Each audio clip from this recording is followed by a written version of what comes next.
এখন সবাই শেখ হাসিনারই উদাহরণ দেয় যে উনি তো তাহলে ভালো ছিল, এবং এটা যখন আবার কেউ বলতে যায় তখন বলে যে আপনারা স্বৈরাচারকে ফেরত আনার জন্য কথা বলতেছেন। এই তার মানে কি আনিস আলমগীর উত্তরটা একটু ছোট করে যদি দিতেন, 2 মিনিট সময় আছে আমাকে আমাদের বলতে দেন, কাছে। আমি তো বলছি তারপর আসছে, কি চাচ্ছেন তারপরও আসছে, তার মানে আপনার সাথে টকশোতে না আসা? আমি কি বলছি আনিস আলমগীর, আপনি তো আমাকে বলতে দেন। আপনার প্রশ্নটা কি না শেষ না না, হয়েছে? আপনি তো যে আপনি আপনি আমাকে বলতে চলে বলেছেন গেছেন। আনিস আলমগীর, আপনি আপনার ব্যক্তি পক্ষ থেকে আক্রমণ না, উত্তরটা এটা দিন। হচ্ছে অবশ্যই ব্যক্তি আক্রমণ। contextual আলাপ। আপনি ফেসবুকে কি স্ট্যাটাস দিয়েছি, আমি ফেসবুকে সেই স্ট্যাটাস কোন প্রেক্ষিতে দিয়েছি আপনি জানেন? না না, কোন প্রেক্ষিতে দিয়েছেন সেদিন সেটা বলেন রাজধানীতে, জাতির কাছে। ওকে আপনি খুব ভালো উদাহরণ তুলেছেন, আমি আমাকে যেটা শেষ করতে দেন। না আপনি শেষ করবেন না, আমরা আমি এক যেটা মিনিটের আপনি মধ্যে যেটা একটু শেষ তুলছেন সেটা করবেন। দেখে আমি আনিস দিয়ে আলমগীর, আমি শেষ করি, তারপর আপনি বলবেন। আপনি আমার মাঝখানে আমাদের একদমই সময় নেই, এক আমি মিনিটের একদমই মধ্যে শেষ না, করব। আপনি আপনার 10-20 এখানে ব্যক্তি সেকেন্ড আক্রমণের জন্য আসি না না। না, ব্যক্তি আক্রমণের বিষয় না, অবশ্যই ব্যক্তি আক্রমণের আপনি বিষয়। পাবলিকলি বলেছেন, এটা ব্যক্তি আক্রমণ কিভাবে হয়? না, আমি পাবলিকলি বলেছি, আমি পাবলিকলি ব্যাখ্যা দিয়েছি, আপনি সেই ব্যাখ্যা দেখেন না কেন? আমরা পাবলিকলি একদম 23 শেষের জুলাই দিকে বলেছেন চলে এসেছি, যে 1 মিনিট পাবো, আপনি একটু পাবলিকলি 10 23 সেকেন্ডে জুলাই শেষ করবেন। বলেছেন যে এই ছাত্র আন্দোলনের উপরে অন্যরা শহর হয়েছে, শেখ হাসিনার এটাকে শক্তভাবে দমন করা উচিত, এই আন্দোলনটাকে সন্ত্রাসী আন্দোলন বলেছেন। কমপ্লিটলি মিথ্যাচার। আপনি এটা তো আছে, এত মিথ্যা কিভাবে বলেন? আপনি প্রকাশ্য বলে আছে। আপনাকে শোনাই। হ্যাঁ, আমি শুনে আপনি দেন, আপনি বলেন, আপনি তো লিখেছেন, আমি পড়ে শোনাই। সাধারণ ছাত্রদের ঘাড়ে সওয়ার হয়ে বিগত কয়েকদিন ঢাকায় নারকীয় সন্ত্রাসের মধ্য দিয়ে দেশের সম্পদ নষ্ট করেছে বিএনপি জামাত প্রমাণ দিয়েছে রাষ্ট্র পরিচালনায়। তো এটা কি বোঝা গেল? সাধারণ ছাত্রদের গাড়ি সর হয় না রাজনৈতিক দল? এটা তো সন্ত্রাসের কথা বলছেন আপনি। সন্ত্রাস সেদিন বিএনপি জামাতকে আপনি সন্ত্রাস বলছেন? নো। সো যে তিনটা জায়গায় সেদিন আক্রমণ হয়েছিল, কোথায় আক্রমণ হয়েছে? রেলওয়ে আক্রমণ হয়েছে, বিটিভি আক্রমণ হয়েছে, পরবর্তীতে সড়ক দেখা ভবন গেছে হয়েছে। এটা সরকারের প্ল্যান করা আক্রমণ ছিল সেগুলো। হতে পারে সরকারের আক্রমণ। আপনি তো বিএনপি জামাতকে সন্ত্রাসী আক্রমণকারী বলছেন। সেদিন যে আক্রমণ হয়েছে সেটা তো আমরা সরকারের একদম প্ল্যান, আমি শেষ কিভাবে দিকে বলবো? চলে না, এটা তো এসেছি। পরে প্রমাণিত হয়েছে। পরে প্রমাণিত হয়েছে, কিন্তু সেদিন কি প্রমাণ? সেদিন তাহলে আপনি বিএনপির 23 তারিখ কি? বিএনপির ঘাড়ে দিচ্ছেন। বিএনপি না, রাজনৈতিক এবং দলগুলোর আপনি ঘাড়ে শেষ দিচ্ছি। সময় আপনি চলে একজন এসেছি। হত্যাকারীকে ঘাড়ে দিই নাই। আনিস আলমগীর, শান্ত, আমরা একটু শান্ত হতে বলছি। আপনি আমরা প্রকাশ্যভাবে আমরা ছাত্রদেরকে একদমই শেষের দিকে চলে এসেছি। আমাদের ব্যক্তিগত সম্পর্ক কি নষ্ট করে ফেলতে হবে? না, ব্যক্তিগত, আমি তো কি বললাম, আমি তো ব্যক্তিগত সম্পর্ক, আমি ব্যক্তিগত সম্পর্ক নষ্ট করার কথা বলছি না। আপনি আপনার পেশাদারিত্ব রাখেন, আমি আমার না, পেশাদারিত্ব আমি রাখছি। এটাই বলছি যে ব্যক্তিগত সম্পর্ক এখন যেমন নষ্ট করা ঠিক না। আমি সরকারের পক্ষে, আগে- আপনি সরকারের বিরুদ্ধে। আমরা লড়তে যাচ্ছি এক জায়গায়, কিন্তু আমরা আমাদের আর্গুমেন্ট পেশ করব, আমরা আমাদের মতো। কিন্তু আজকে তৈরি হয়েছে কি, আপনি বিরোধী, এটা আজকে তৈরি হয় নাই। আজকে যেটা তৈরি হচ্ছে সেটাও যেমন নেগেটিভ, আগে এটা ছিল সেটাও নেগেটিভ ছিল। আমি যখন বলেন তো, আপনি খালেদা জিয়ার মামলায় কাকে লড়তে নিষেধ না, না, করেছিল? পুরো তারেকের আইন মামলায় পাড়ায়- কাউকে নিষেধ করেছিল? পুরো আইনপাড়াতে আমরা দেখেছি যে কোনো আইনজীবী যারা আপনাকে যারা এমন কোনো- বিএনপির আপনি- লোকজন গেলে, এই যে আপনি BNP এমন কোন- আপনি কোন- আমি না বলছি, একবার স্পষ্ট উদাহরণ সহ বলছি।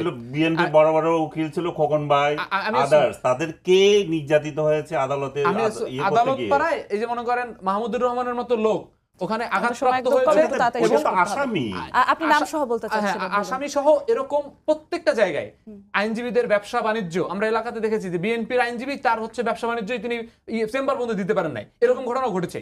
তার মানে যে এখন ঘটতে পারবে সেটা আমরা বলছি না, কিন্তু আগে ঘটেন নাই, এইটা সম্পূর্ণ একটা মিথ্যাচার। যেমন দেখেন এই সময় আপনারা তো পরিবর্তন চেয়েছিলেন, নতুন Exactly, বন্দোবস্তের আমি তো কথা আপনার সাথে আপনারা একমত যে আমরা না, পরিবর্তন একমত চেয়েছি, হয়ে তো সেটা সেটা হয় নাই, সেটা হয় নাই, সেটার জন্য আমরা সমালোচনা করব, কিন্তু আগে ভালো হইছে, এইটা তো একটা মিথ্যাচার। আগে ভালো হওয়ার কথাটা না, কিন্তু পরিবর্তন তো সবথেকে বেশি আমরা চেয়েছি। যেমন আনিস আলমগীর ভাইরা হচ্ছে 23 জুলাই বলেছেন গণঅভ্যুত্থানের সরাসরি বিরোধিতা করে যে সাধারণ ছাত্রদের উপরে হচ্ছে ঘাড়ে সওয়ার হয়েছিল, যে এই যে জামাত বিএনপি নারকীয় সন্ত্রাস করেছে এবং শেখ হাসিনাকে তিনি তৈরি করতে বলেছেন, সন্ত্রাস দমন করতে বলেছেন। তারপরও আনিস আলমগীর ভাই কিন্তু আজকে আসছেন, এটাই কিন্তু আমাদের কি চেয়েছিলাম, আমরা কি পেলাম। আসলে রাশেদ যেটা বলতে চাচ্ছিল, সারা বাংলাদেশেরই তো এখন এই মুহূর্তে কথা, কতিপয় ব্যক্তি ছাড়া, যে আমরা 5 অগস্ট যে অভ্যুত্থান করলাম, একটা পতিত সরকারকে আমরা বিদায় দিলাম, আমাদের কথা ছিল যে রাষ্ট্র আরও এগিয়ে যাবে, আমরা আরও ঐক্যবদ্ধ হব, সেই জায়গাগুলোতে আমরা বরাবর বিচ্ছিন্ন হচ্ছে, আমাদের হানাহানি প্রতিদিন বাড়ছে। আমি কিছুক্ষণ আগে একটা ভিডিও দেখলাম আমার নিজের এলাকায়, যে দুইজন এমপি প্রার্থী ভাই বোন, তারাই ঝগড়া করছে। আমি কল্পনাও করতে পারিনি যে মানুষের মধ্যে এত হিংসা বিদ্বেষ কিভাবে বেড়ে গেছে। এটা আমি ওনাদেরকে করছি এই জন্যই যে আমরা সোসাইটিটা আমরা এত এটা কি বলবো, হিংসা প্রতিহিংসার দিকে চলে গেছে, একজন একজনকে সহ্য করতে পারছে না, কারো সুষ্ঠু মতামত দেওয়া যাচ্ছে না। কতিপয় এনজিওওয়ালা কতগুলো অভিজ্ঞতা নিয়ে চলে এসছেন রাষ্ট্র চালাইতে, তো সেই জায়গায় তো মানুষ হতাশ হবেই।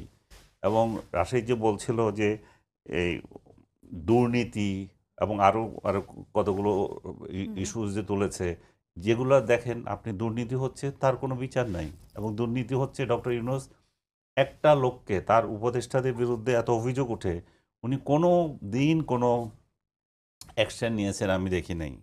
ইন্টারনালি কি নিয়েছেন আমি জানি না, বাট বাংলাদেশের লোকজন দেখে নাই যে কোনো একজন উপদেষ্টার বিরুদ্ধে এত বড় বড় অভিযোগ, দুর্নীতির অভিযোগ ওঠার পরেও বহাল তবিয়তে আছে, এবং কি যোগ্যতায় তারা আছে, কেন তারা থাকবে, এটাও জনগণ কিন্তু জানতে পারছে না। ও আরেকটা ইঙ্গিত দিয়েছে যে এদেরকে নির্বাচন করার ক্ষেত্রে ছাত্র নেতারা ভুল করেছে। আমি মনে করি যে ছাত্রনেতারা শুধু ভুল করে নাই, ছাত্রনেতারা রাজনীতি জড়িয়েও তো ভুল করেছে। এটা ওদের উচিত ছিল এমন একটা জায়গায় থাকা, সর্বোচ্চ জায়গায় থাকা, তাদেরকে মানুষ মুকুট পরিয়ে রাখতো, তাদেরকে মাথায় নিয়ে রাখতো, তাদেরকে যে তারা যখন এই রাজনীতিতে জড়িয়ে গেল, তারা যখন এই সরকারের অংশীদার হয়ে গেল, এইখানেই গন্ডগোল শুরু হলো।